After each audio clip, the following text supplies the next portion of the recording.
அஸ்ஸலாமு அலைக்கும். Hi friends, இன்றைக்கி ஒரு டே இன் மை லைஃப் vlog தான் பார்க்க போகிறோம். கூடவே நம்ம சில வேலைகள் பண்ணோம் அப்படின்னா கண்டிப்பாக மதியம் தூக்கம் வரவே வராது. அண்ட் அது கூட பார்த்திங்கன்னா இன்றைக்கி ஃபைஹா பேபியோட ஆனுவல் டே செலிப்ரேஷனும் பார்க்கலாம். ஸோ கண்டிப்பாக இந்த vlog ரொம்பவே இன்ட்ரெஸ்டிங்காக இருக்கும். இப்போ தான் நம்மளோட சேனலை ஃபர்ஸ்ட் டைம் பார்க்குறீங்க அப்படின்னா லாஸ்ட் வரைக்கும் பாருங்கள். பிடிச்சிருந்துச்சி அப்படின்னா கண்டிப்பாக நம்மளோட சேனலை சப்ஸ்கிரைப் பண்ணிக்கோங்க. Welcome to Rijo's diary.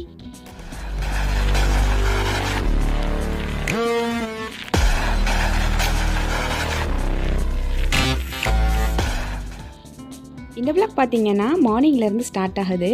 இன்றைக்கி மார்னிங் வந்து ஸ்கூல் டேஸ் வந்து லீவ் அப்படின்றதால பசங்களுக்கு பிடிச்ச மாதிரியான ரெசிபீஸ் வந்து மார்னிங் பிரேக்ஃபாஸ்ட்டுக்கு மோஸ்ட்லி நான் எப்போவுமே பண்ணுவேன்.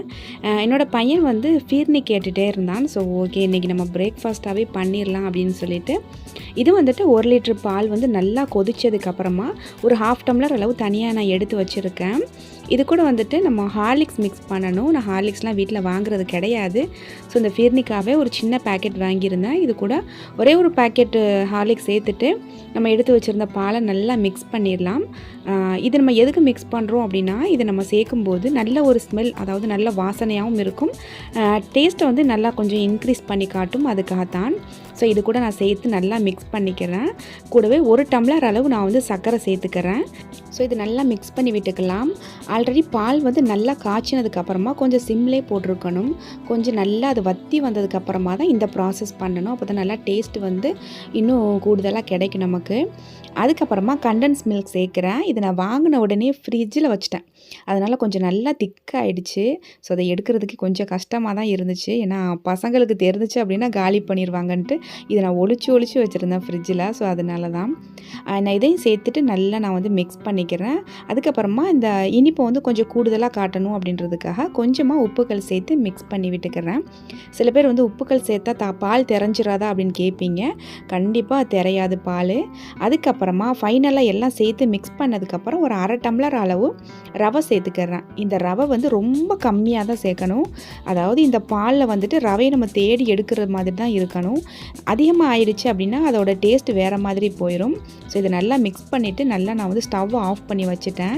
அது கொஞ்சம் நல்லா அப்படியே செட் ஆகணும். அதுக்கப்புறமா எடுத்து நம்ம ஃப்ரிட்ஜில் வச்சுட்டு நல்லா சில்லுன்னு சாப்பிட்டோம் அப்படின்னா நல்லாயிருக்கும். பட் வந்து கிளைமேட் வந்து கொஞ்சம் சில்லுன்னு கிளைமேட்டாக இருந்ததால் கொஞ்சம் நல்லா ஆறுனதுக்கப்புறமா எடுத்து பசங்களுக்கு கொடுத்துட்டேன். இந்த ஃபீர்னி பார்த்திங்கன்னா சில கல்யாண வீடுகள் எல்லாம் பிரியாணிக்கு சைட் டிஷ்ஷாக கொடுப்பாங்க. ரொம்பவே டேஸ்ட்டாக இருக்கும். ஸோ இது கூட நம்ம பாசுமதி அரிசி சேர்த்தும் பண்ணலாம். அண்ட் அடுத்து இன்றைக்கி வந்துட்டு இது ஒரு ஃப்ரைடே எடுத்த vlog. அதனால் இன்றைக்கி வந்து நான் பிரியாணி தான் பண்ண போகிறேன். பீஃப் பிரியாணி. நான் வந்து கறியை வந்து நல்லா ஒரு 3 விசில் வச்சு எடுத்துட்டு அதுக்கப்புறமா இது கூட நான் சேர்க்குறேன். பிரியாணி ரெசிபி நான் அடிக்கடி போட்டதால் நான் ஃபுல் டீட்டெயிலாக காட்டலை, உங்களுக்கு போர் அடிச்சிரும் அப்படின்றதால. ஒரு மாதத்துலேயே ஒரு 2 டைம் நான் பிரியாணி பண்ணுறேன். ஏன்னா லாஸ்ட் டைம் நான் வந்து பிரியாணி பண்ணும்போது கொஞ்சம் கம்மியான குவான்டிட்டியில் தான் பண்ணேன். மதியம் மட்டும் சாப்பிட்டுட்டு எடுத்துடுற மாதிரி. பட் அந்த பிரியாணி வந்து ரொம்ப டேஸ்ட்டாக இருந்துச்சு.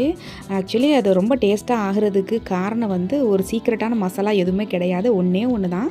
நான் சமைக்கிறதுக்கு முன்னாடி இன்றைக்கி என்னோடய சமையல் வந்து என் குடும்பத்தில் உள்ள எல்லாருமே ரொம்ப ரசித்து ருசித்து டேஸ்ட்டாக சாப்பிடணும், எல்லாத்துக்குமே பிடிச்ச மாதிரியாக என்னோடய சமையல் அமையும் அப்படின்னு ஃபுல் அண்ட் ஃபுல் நான் கான்ஃபிடென்ட்டோடு என்னோடய மனசுக்குள்ளே சில வார்த்தைகளை நான் உச்சரிச்சுட்டு அதுக்கப்புறமா நான் சமைக்க ஆரம்பித்தேன். அதனோட விளைவு தான் ரொம்ப டேஸ்ட்டாக இருந்துச்சு. எல்லாருமே பசங்க கூட கேட்டாங்க, ஏம்மா கம்மியாக பண்ணீங்க, நைட்டுக்கும் சேர்த்து பண்ண வேண்டியதுன்னு அப்படின்னு கேட்டுட்டு இருந்தாங்க. சரி ஓகே, பசங்க ரொம்ப கேட்டுட்டு இருந்தாங்களே அப்படின்னு சொல்லிட்டு மறுபடியும் இன்றைக்கி நம்ம வந்து கொஞ்சம் நைட்டுக்கும் சேர்த்து பண்ணிடலாம் அப்படின்ட்டு இன்றைக்கும் சேம் மெத்தட் யூஸ் பண்ணி பண்ணேன். அதே மாதிரி ரொம்ப ரொம்ப ரொம்ப டேஸ்ட்டாக இருந்துச்சு. ஹஸ்பண்ட் கூட ரொம்ப நல்லாயிருக்கு அப்படின்னு சொன்னாங்க. அல்ஹம்துலில்லாஹ். நம்ம சமைக்கக்கூடிய சமையல் வந்து எவ்வளவு அன்போடு நம்ம சமைக்கிறோம், எவ்வளோ பாசத்தோடு சமைக்கிறோம் அப்படின்றதான் முக்கியம். ஸோ ரொம்ப டேஸ்ட்டாக வரணும் அப்படின்னு நீங்கள் நினச்சிங்கன்னா ஒன்றுமே கிடையாது. இன்றைக்கி நான் சமைக்கக்கூடிய இந்த சமையல் ரொம்ப அழகாக அமையும், நல்லா நான் டேஸ்ட்டாக நான் சமைப்பேன் அப்படின்னு சொல்லிட்டு நம்ம மேல் ஃபுல் அண்ட் ஃபுல் கான்ஃபிடென்ட்டோடு நினச்சி நீங்கள் சமைக்கும்போது அது அவ்வளோ ஒரு டேஸ்ட்டாக இருக்கும். ஏன்னா நம்ம அம்மாவுடைய கையில் நம்ம சமைச்சு சாப்பிடும்போது ரொம்ப டேஸ்ட்டாக நம்ம ஃபீல் பண்ணுவோம். அது என்ன அப்படின்னா நம்ம அம்மா நம்ம மேலே வச்சுருக்கக்கூடிய அன்போடு சமைக்கிறதால. ஸோ அதே ட்ரிக்ஸை தான் நாமளும் இப்போ பயன்படுத்த போகிறோம். அதை நம்ம வார்த்தைகளால் சொல்லி நம்மளோட சமையலை வந்து டேஸ்ட் பண்ண போகிறோம். ஸோ இது வரைக்கும் அந்த மாதிரி நீங்கள் ட்ரை பண்ணலை அப்படின்னா கண்டிப்பாக ட்ரை பண்ணி பாருங்கள். அடுத்ததாக வாழை இலையில் சூப்பராக பிரியாணி சாப்பிட்டு முடிச்சாச்சு. நம்ம பிரியாணி சாப்பிட்டோம் அப்படின்னா கண்டிப்பாக மதியம் தூக்கம் வந்தே ஆகும். ஸோ இன்றைக்கி நான் வந்து மதியம் தூங்கிட்டேன் அப்படின்னா எனக்கு டெய்லி அதே டைமில் கண் அப்படியே தூக்கத்துக்காகவே எனக்கு என்னுடைய கண்கள் வந்து அப்படியே கெஞ்சும். அதனாலேயே நான் இந்த தூக்கத்தை அவாய்ட் பண்ணணும் அப்படின்றதுக்காக சாப்பிட்டு முடித்த உடனேயே நான் வந்து ஷெல்ஃபை வந்து கிளியர் பண்ண வந்துட்டேன். இந்த ஷெல்ஃப் வந்து என் ஹஸ்பண்டோட ஷெல்ஃப் தான். ஸோ எப்போவுமே லேடிஸோட ட்ரெஸ் தான் எப்போவுமே பீரோ ஃபுல்லாக நிறைஞ்சு போயிருக்கும். ஆனால் பாவம் கணவன்மார்கள் மட்டும் ரொம்பவே பாவம். அந்த ஷெல்ஃப்லேயே ஒரே ஒரு அடுக்கு இல்லைனா ஒரு 2 அடுக்கு மட்டும்தான் அவங்களுக்கு நம்ம கொடுத்துருப்போம். ஸோ அதே மாதிரி தான் என்னோடய ஹஸ்பண்டோட ஷெல்ஃபை ஃபுல்லாக நான் வந்து கிளியர் பண்ணிவிட்டு அவங்க யூஸ் பண்ணாத ஷர்ட்டு பேண்ட்டு எல்லாத்தையுமே தனியாக எடுத்து வச்சுட்டு அவங்களுக்கான ரேக் நான் ஒதுக்கி கொடுத்துட்டேன். ஸோ அவங்களுக்கு வந்து ஸ்ப்ரே அப்புறம் சீப்பு எல்லாமே வைக்கிறதுக்கு ஒரு தனி போர்ஷன் நான் ரெடி பண்ணி கொடுத்துட்டேன். இந்த அட்டைப்பெட்டி உள்ள பார்த்திங்கன்னா அவங்களோட சாக்ஸு அதுக்கப்புறமா டை இது எல்லாமே எடுத்து நான் கிளியர் பண்ணி வச்சுட்டேன். ஸோ கீழே உள்ள போர்ஷனில் வந்துட்டு 2ஆக பிரித்து வைக்கணும், ஒன்றோட ஒன்று மிங்கிள் ஆகக்கூடாது அப்படின்றதுக்காக ஃபைஹா பேபியோட பழைய ஸ்லேட் இருந்துச்சு. ஸோ அதையுமே நான் வச்சுட்டேன். ஏன்னா நம்ம நீட்டாக நம்ம ஆர்கனைஸ் பண்ணி வைப்போம். பட் அவங்க ஏதாச்சும் தேடும்போது ஒன்றோட ஒன்றா குழப்பி போட்டுருவாங்க. பசங்களும் ஹஸ்பண்டும் ஒன்று தான். அதனாலேயே இன்றைக்கி கம்ப்ளீட்டாக கிளியர் பண்ணி ஆகணும் அப்படின்ற ஒரு மைண்ட் செட்டோட ப்ளஸ் 2 நாளில் நியூ இயர் வேறு வருது. அதனால் புது வருஷம் ஆரம்பிக்கிறதுக்கு முன்னாடியே பழைய ட்ரெஸ் எல்லாத்தையுமே எடுத்து ஓரங்கட்டி வச்சிடணும் அப்படிங்கிற முடிவோடவே கம்ப்ளீட்டாக கிளியர் பண்ணிட்டேன். அண்ட் அதை முடித்ததுக்கப்புறமா சில ஷர்ட்ஸ் வந்து அயன் பண்ண வேண்டி இருந்துச்சு. சரின்னு சொல்லிவிட்டு அதையும் நான் வந்து மதியம் டைம் தான் அயன் பண்ணுறேன். ஸோ இந்த மாதிரி வேலைகளை நம்ம வந்து இன்க்ளூட் பண்ணும்போது நம்ம மதியம் தூக்கம் எவ்வளோ தான் நமக்கு கண்ணை கட்டினாலுமே கண்டிப்பாக நம்மளுடைய வேலையில் தான் நமக்கு கான்சன்ட்ரேஷன் போகும். அதே நேரத்தில் நம்ம வந்து ரொம்ப இன்ட்ரெஸ்ட்டோடு அந்த வேலையை எடுத்து பண்ணணும். அது நமக்கு பிடிச்ச வேலையாகவும் இருக்கணும். ஏன்னா பிடிக்காத வேலை பண்ணும்போது கண்டிப்பாக நமக்கு தூக்கம் வரத்தான் செய்யும். அதுவும் பிரியாணி சாப்பிட்டுட்டு தூக்கம் வராமல் இருந்துச்சு அப்படின்னா அது நம்மளோட ட்ரிக்ஸ் தான். ஸோ அந்த ஷர்ட் வந்து அயன் பண்ணி முடிச்சுட்டு இன்றைக்கி வந்து நான் தோசை மாவுக்கு ஊற வச்சுருந்தேன். எப்போவுமே பச்சரிசி அதுக்கப்புறமா உளுந்து சேர்த்து ஊற வைப்போம். அண்ட் அதை ஊற வச்சுட்டு இன்னொரு சைடு வந்து நான் துவரம்பருப்பு ஊற வச்சுருந்தேன். ஸோ அதையும் சேர்த்து நம்ம இன்றைக்கி துவரம்பருப்பு தோசையை அரைச்சி வச்சிடலாம் அப்படின்னு சொல்லிட்டு இன்றைக்கி வந்து மதியம் சாப்பிட்டு முடித்ததுக்கப்புறமா தான் எல்லா வேலையுமே நான் பண்ணுறேன். சரி பார்த்திங்கனாலே உங்களுக்கு தெரியும், நம்ம தோசை மாவு இட்லி மாவு ஆப்ப மாவு நம்ம அரைச்சி வைக்கிறதா இருந்தால் காலையில் நம்ம வேலை பண்ணும்போது ஊற வச்சுட்டு இந்த மாதிரி மதியம் தூங்குகிற டைமில் தூங்காமல் இப்படி நம்ம மாவு அரைச்சி வைக்கிறது, இஞ்சி பூண்டு உரித்து வைக்கிறது, வெங்காயம் சின்ன சின்ன வெங்காயம் வந்து கட் பண்ணி வைக்கிறது, இந்த மாதிரி வேலைகள் எல்லாமே பண்ணி வைக்கும்போது நமக்கு ஸ்கூல் டேஸில் வந்து நல்லா ஃப்ரீயாக மைண்டு வந்து ரிலாக்ஸாக நம்மளால் வேலை பண்ண முடியும். நான் வந்து மதியம் ரெஸ்ட் எடுக்கவே வேணாம் அப்படின்னு சொல்ல வரல. இந்த மாதிரி பண்ணக்கூடிய வேலைகள் எல்லாமே பண்ணி வச்சுட்டு அதுக்கப்புறம் கொஞ்சம் நேரம் நீங்கள் தூங்காமல் லைட்டாக நல்லா படுத்துட்டு ஃப்ரீயாக கொஞ்சம் ஒரு 10 நிமிஷம் 15 நிமிஷம் நல்லா மொபைலை ஸ்க்ரோல் பண்ணிவிட்டு அதுக்கப்புறமா ஈவினிங் டைமில் நம்ம தொழுகைக்கு எப்போதும் போல் எந்திரிச்சிட வேண்டியதான். ஸோ இன்றைக்கி வந்துட்டு தோசை மாவு அரைச்சிட்டு கைகளால் நல்லா அதை மிக்ஸ் பண்ணி விட்டுட்டு நான் மூடி வச்சிடுறேன். ஸோ அவ்வளோதான், இன்றைக்கி மதியம் பண்ணக்கூடிய வேலைகள் எல்லாமே நான் கம்ப்ளீட்டாக முடிச்சு வச்சுட்டேன்.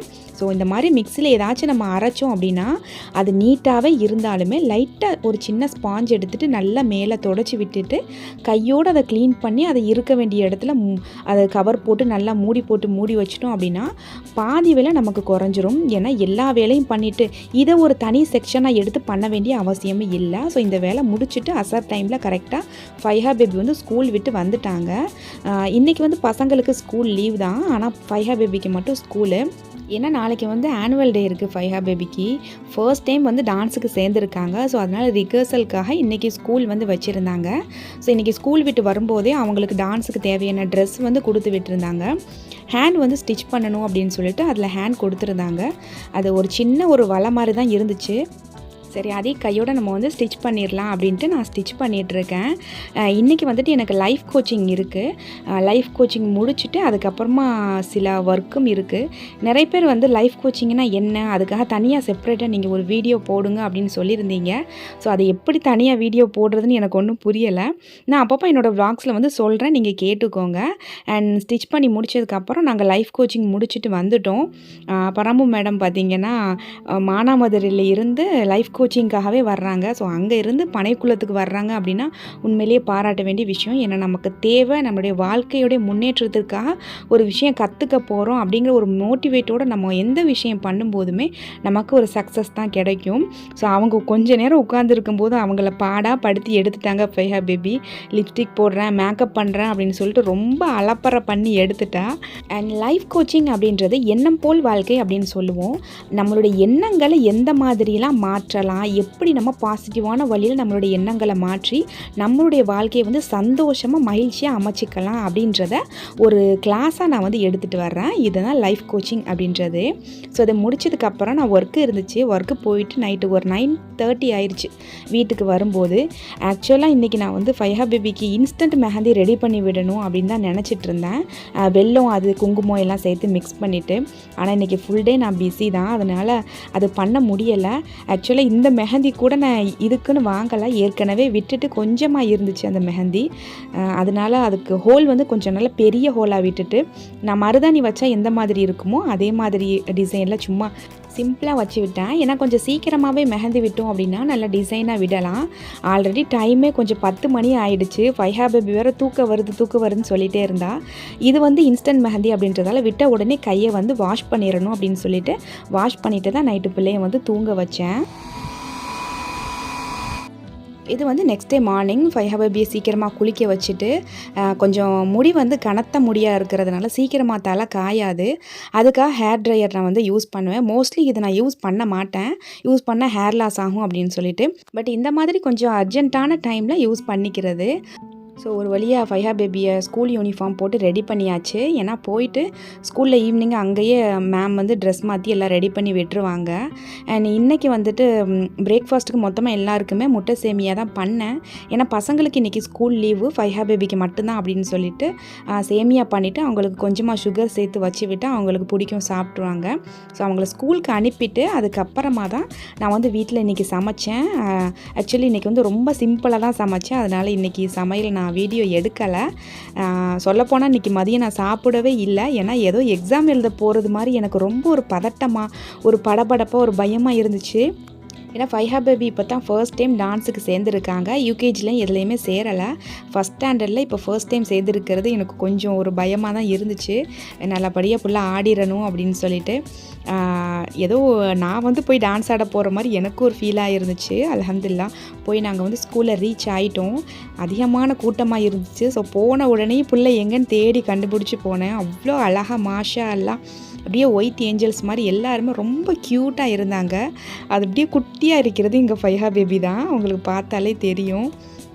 ஸோ அதை பார்க்கவும் எனக்கு அப்படியே கண்ணெலாம் கலங்க ஆரம்பிச்சிருச்சு. அண்ட் இதெல்லாம் பார்த்த உடனேயே என்னோடய ஸ்கூல் டைமில் உள்ள ஞாபகங்கள் எனக்கு வந்துருச்சு. நான் வந்து 2nd ஸ்டாண்டர்ட் அண்ட் 3rd ஸ்டாண்டர்டில் நான் டான்ஸுக்கு நான் சேர்ந்துருந்தேன்.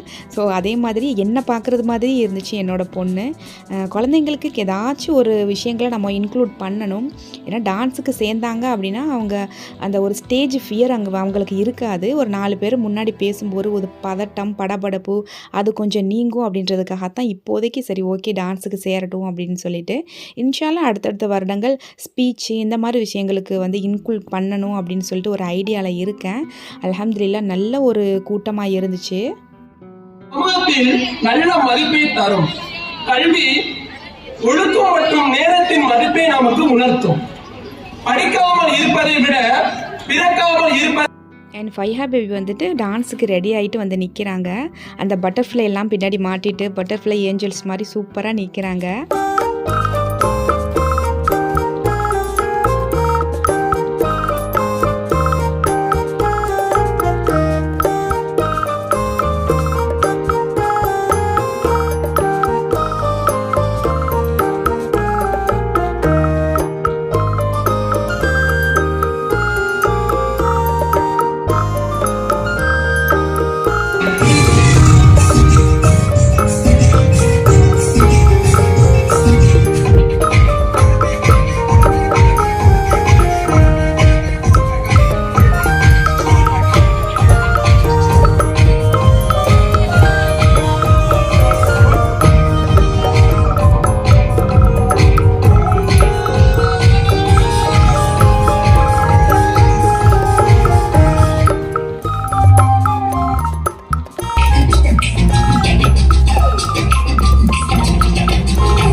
அடுத்ததாக அசர் டைமில் வந்துட்டு ப்ரேயருக்காக பிரேக் விட்டுருந்தாங்க.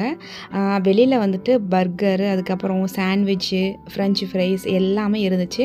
ரேட்டு தான் ரொம்ப ஜாஸ்தியாக இருந்துச்சு. சரி ஓகேன்னு சொல்லிட்டு நாங்களும் கொஞ்சம் கொஞ்சம் வாங்கிட்டு வந்துட்டோம்.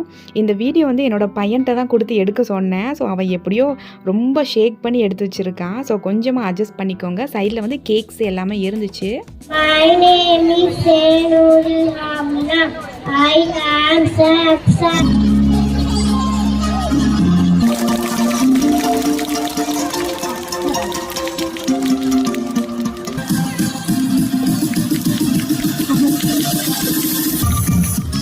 I request the parents to give a good clap for the children. Muhammad Rayyan.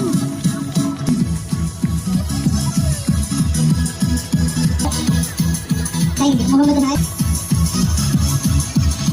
இது வந்து யூகேஜி படிக்கிற குழந்தைங்களுக்காக கிராஜுவேஷன் டேன்னு சொல்லிட்டு பட்டமளிப்பு விழா மாதிரி அவங்களுக்கு கொடுத்துட்ருந்தாங்க. சர்டிஃபிகேட்ஸ் கூட.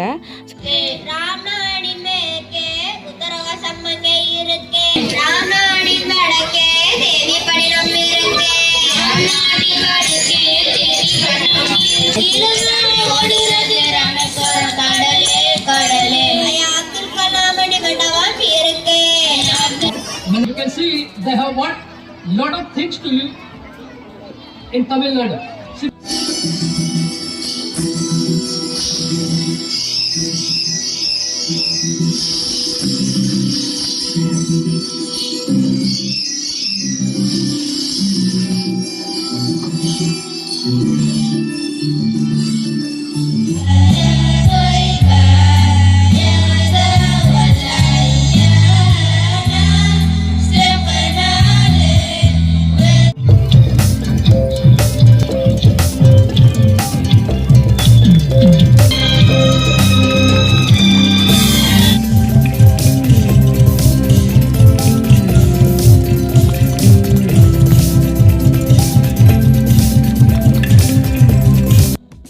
அவ்வளோதான். சின்ன சின்ன கிளிப்ஸ் தான் நான் இன்க்ளூட் பண்ணியிருக்கேன். ஏன்னா ஃபுல் டே நடந்ததை நான் போட்டேன் அப்படின்னா உங்களுக்கு போர் அடிச்சிடும்.